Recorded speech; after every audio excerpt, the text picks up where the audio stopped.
On to the finals of a Swiss. I'm still playing first. I won the die roll. I'll take a play. This is a lot of land, but I'm going to take it because I just don't want to not. I hate mulliganing if I have lands. I think I should mulligan more of my 5-landers, but whatever. I have a 2-drop and a 3-drop to do things. And then, I mean, I can start sinking mana into the Coral Helm Guide as needed, or trading off until I draw into my big old spells. Haven't really gotten to rock and roll my my 7-drop eatery thing when it attacks exile 2 permanents. That would be fun. I have to admit, it would also be fun to actually use my instant speed active treason in a nice blowout situation. But we'll get there, maybe in this time of the finals. All right, after a brief pause for my opponent, we are ripped and ready for action. Opponent kept his or her hand. Let's see if I'm punished with a flood. Opponent has swamp. Ooh. White-black aggro. Oh, of course, I drew a land. White-black aggro-y, like life-gainy-y things. We shall see. We shall see. White-black. Gotta be a life gain synergy. Yep, it's gonna be the life gain synergy. Really synergistic deck will be good against me.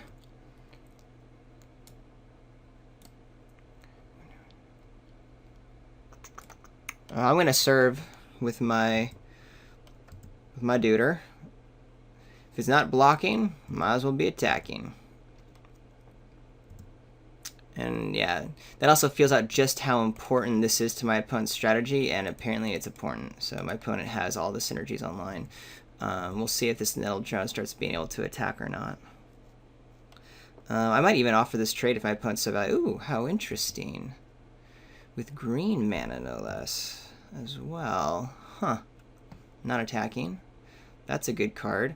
What do? Kill the flyer, bounce the 1/2, even though it does the drain, attack for a bunch? Or do I care about the flyer? Yeah, right now I don't have an answer to the flyer, so we're just going to try to overwhelm. And we're going to play this, oh shoot, this is it just creature or color spell? Okay, good, it is color spells. Got worried for a second. You're being bounced. You're being killed. See how I mean, I've been very lucky to draw Brutal Expulsion so many times. See how strong this card is?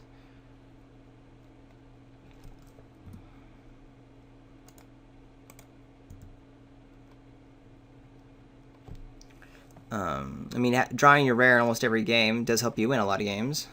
Ooh, a 3-drop here. Pilgrim's Eye. It's not going to do a whole lot for you, friendo. I guess it slows things down. I mean, it's like, you know, I'm not going to throw in my 2-1 or my 3-1 against it. I could choose just to pay 5 and attack for 3. But, of course, I do want to develop my board a bit more. So we'll wait a turn to do that. I don't care about the pinger in the air quite so much. So we'll do this. Play this.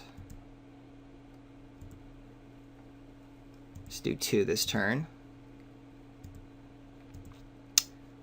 And then, yeah, if we don't draw any better spells, we'll get to start sinking mana again, attacking for 3. What's this? 5. Planar Abra. Ah, that's a bummer.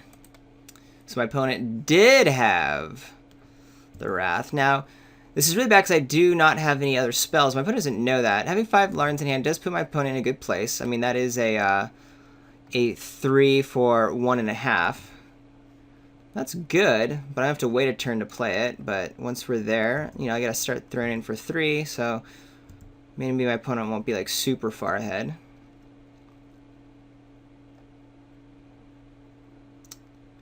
Gaining 2 life, I don't love letting my opponent gain a whole bunch. Maybe...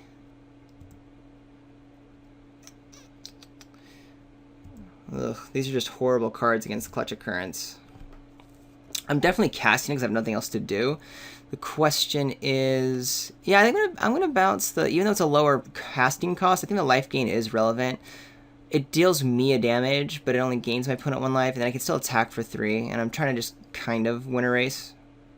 And remember, we learned to, hold on, we want to tap our mana first. 1, 2, 3, 4, 5. Now we're going to cast with Awaken to choose the creature to bounce and the land I want to awaken. There we go. Had to walk myself through that vocally. I'm sure there's a little bit of benefit for you, but mostly that was my benefit. Now my opponent's going to be able to do 3 damage to me this turn, so it's not like I'm winning this race in any way, shape, or form. I am playing the land out in the event that I get to draw like one of my 7 drops or something. If my opponent doesn't have a follow-up, which is unlikely based on having so many cards in hand with 5 mana, then I could be in an okay spot. Ooh, gosh, the life gain. Yeah, the life gain's real. At least there's not the real nasty synergies where like I lose life or it pumps my other creatures up, but the fact that like I'm flooding out based, well, I mean, it's my choice, or my fault. I kept a 5-land hand. Wow, that's really a bad flood.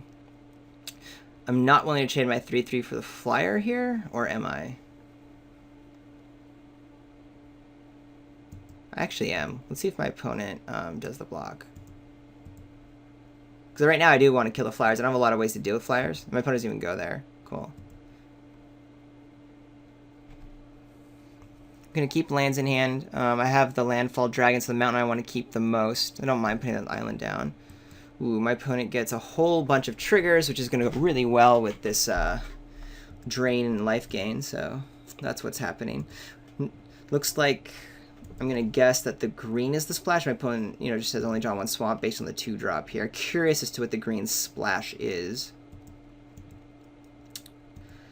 I think I'm dead.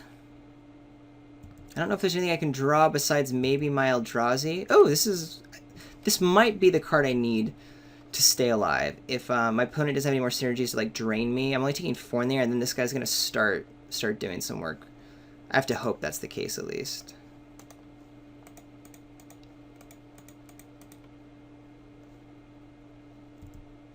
I'm not attacking. I need to keep all my blocks back, otherwise I do die to the ping. Oh, wait a second, am I dead anyway? 1, 2, 3, 4. Oh, I am dead. This is lethal. Yeah, because my opponent can just attack with everything, even without a drain, because there's still 3 little ones that go by. Still, had to give it a try. Going for it. I do have an island up. Come on. Yeah, all right. Wait, let me just make sure my math's right. 1, 2, 3, 4, block, block, 5, 6, 7, yeah. Okay.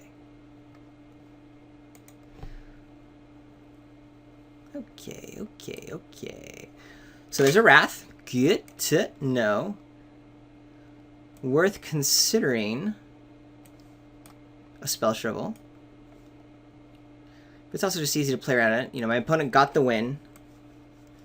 I believe this Boiling Earth could do some work. There weren't that many 1 toughness. It was just that 1 card that created it. And I don't know if it's worth bringing in to counter 1 card. I don't know how aggressive. It's more the flyers. What's the deal with these flyers?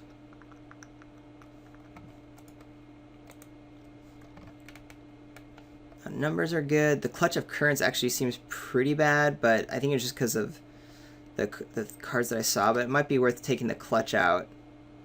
Brutal Expulsion, still fine versus as opposed to the Clutch.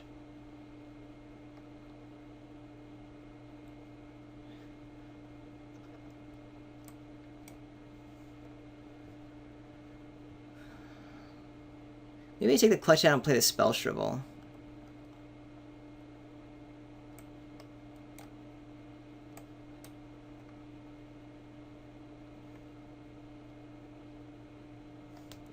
The flyers are a thing, but I have removal spells to kill them, and I do have a couple of flyers that like pair up well against that. Yeah, it seems like Clutch is bad. It's a little bit slower, and the versatility of it being something in the early game doesn't really help, because it's going to bounce something that just gives my opponent some value. So I think that's the trade-out I want to do. I do want to play first still. This is pretty rough, but having a Channeler into Balagan, if I draw an island, like, it's even better. And I don't know if my opponent's like super fast, so even if I don't draw my island and I only am like on turn 5 playing the Channeler, I think I'm still okay. We'll see.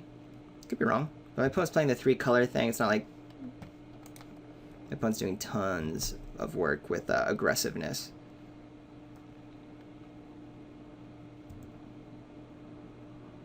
Yeah, see?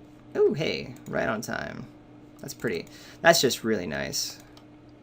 If my opponent doesn't remove this Kozilek, the Herald of Kozilek, it's going to be really cool. I have to remember at 5 mana, my opponent can start doing this this whole board sweep, but I'm going to be ahead of that curve. Opponent, but let me make sure that's the case. If I play the Channeler now, my opponent, 1, 2, 3, 4, 5, yeah. My opponent goes 4th land, something. And then if I play, and then I can just kind of wait on with the Channeler with the Bane. If my opponent starts playing out something and it looks like there's not a Wrath, then I won't necessarily play the Bane.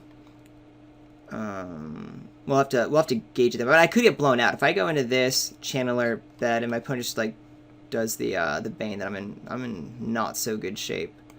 I think it's worth though trying though. I can do this before attacks in case my opponent has that attacking removal spell.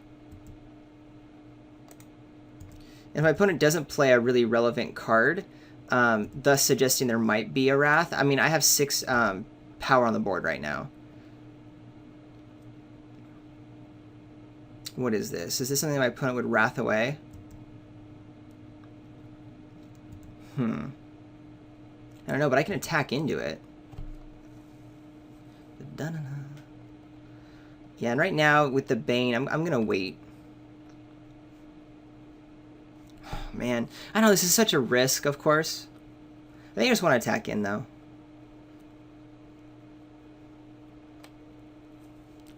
Do I play my Incubator Drone?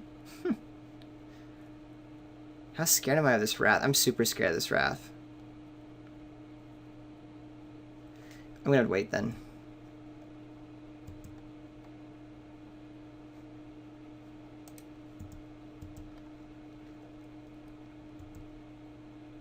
I'm going to hit on the board. I'm not going to play into the Wrath.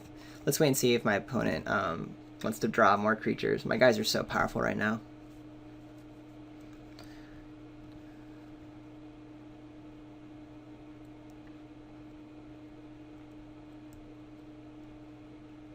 Right now the Wrath goes. It's still just a 2 for 2. That doesn't matter too much. I'm flooding a little bit. My opponent wants to double block. I'm okay with that, actually. Since now I can just hard cast the Bane anyway.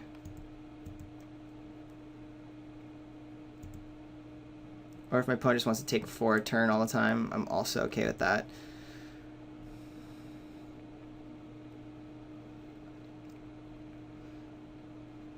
When does Awaken become a thing for the Wrath? I think it's at 8. There's a Courier Griffin.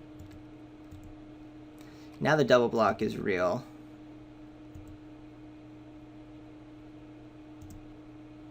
I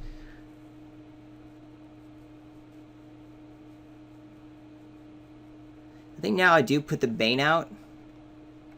So I think it's 8 mana for the Wrath to be a thing. If I recall correctly, and can I look that up? Is there a way to do that? Hold on. I'm gonna look it up. Yeah, it's called Planar Outburst, and it is 8, which means I'm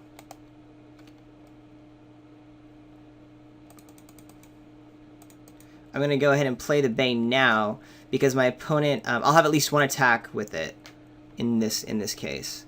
And because I'm playing around this Wrath, I'm not gonna. I could go ahead and when I have 4 mana to play one of these guys, but I'm cool not. I don't want to get blown out by the Wrath.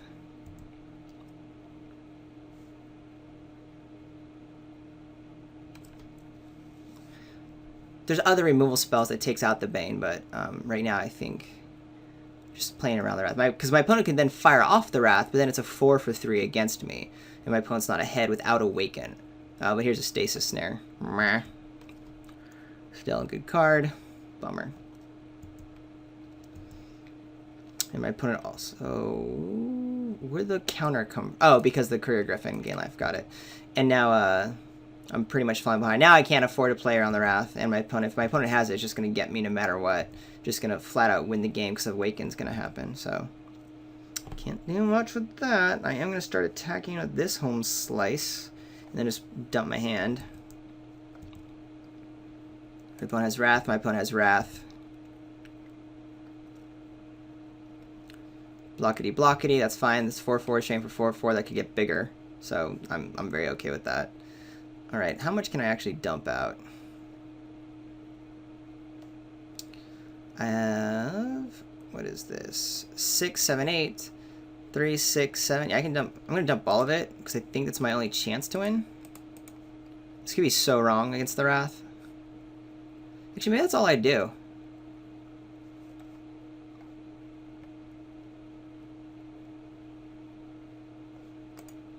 I'm just gonna play this guy. I'm gonna keep the Incubator Drum back. Now that's gonna do a whole lot against a 4/4. Still, it's a 3 for 3. The Awaken happens. But these can at least attack in. I'm getting pinged for 2, but whatever. I still have some powerful cards to draw. Maybe I didn't want to play my land because I could get that flyer. Is this the Awaken? It's the Awaken. Yep. Home Slice had it. Such is life. Now there's a 4/4. It's kind of cute.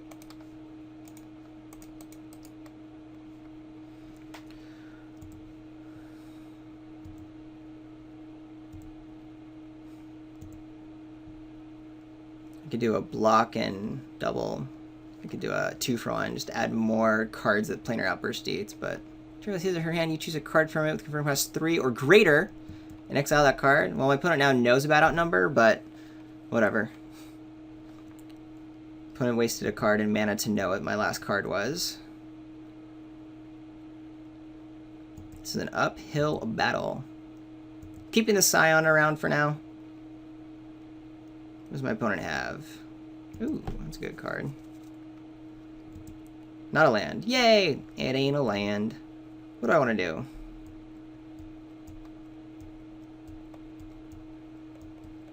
Attack with the Scion? Yeah, we're just going to play the drone. Opponent knows about Outnumber, which is annoying. And I think I'm just going to go ahead and kill the flyer. While my opponent's tapped out, so I don't try to go for the kill. And then my opponent either pumps or like removes one of my cards in the process.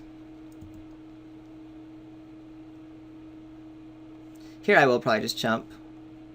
I know I have other outnumbers, but if my opponent attacks, I want to, you know, I do win this race. And I don't want to go too much lower than 8, so we'll get the chump ons, and I don't need the mana.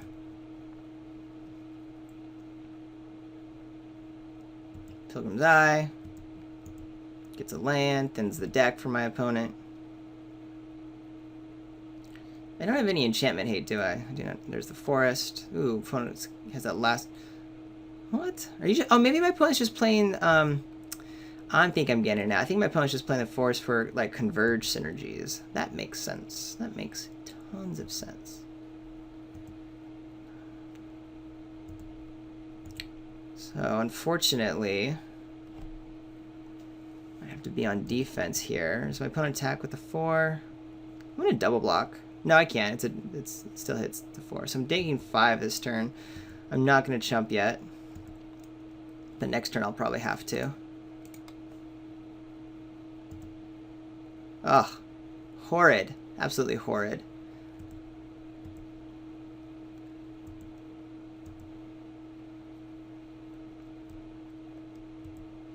Do I just chump or do I double block? The thing is, this is holding this guy back. Yeah, I'm gonna have to double block here. Because my hope is I draw another creature that just holds the 1/1s back.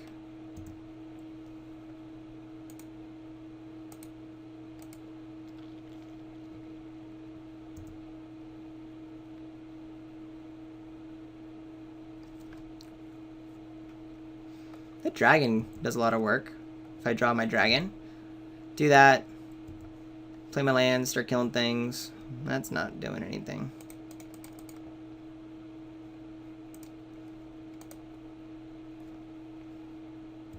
Too little, too late. I mean, it holds back the little 1/1s, but even then, 1, 2, 3, 4, 5. My opponent should attack with everything, and then puts me down to 1. So.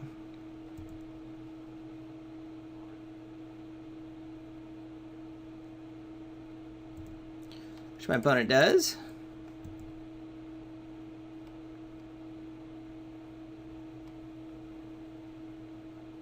And a follow-up, and I die.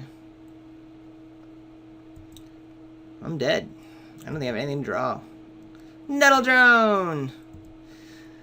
So I'm curious, you know, maybe... So this last match just felt like I didn't have a lot of choices. Meaning just like the variance was my opponent just had the draw and the cards.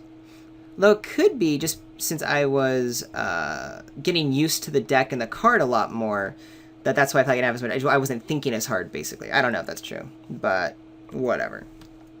I do think I played around the Wrath appropriately. I don't know, you tell me if you would have done it differently, but I think I liked the way I played it, where I was assuming it was there, and once my opponent took my Eldrazi, I wanted to, like, still play out the board, knowing that I was going to get hosed by the Wrath with Awaken anyway. I'm not too sure. I'll go back and look at that. Anyway, thanks everyone for watching. This is Ryan from Mana Bluff. Please comment, subscribe, and like on YouTube. If you comment on manabluff.com, I promise to respond. And you can find me on Twitter, _RJH___. Say hi to me there, or say hi to me on Moto. Again, thank you so much. See you next Friday. Peace.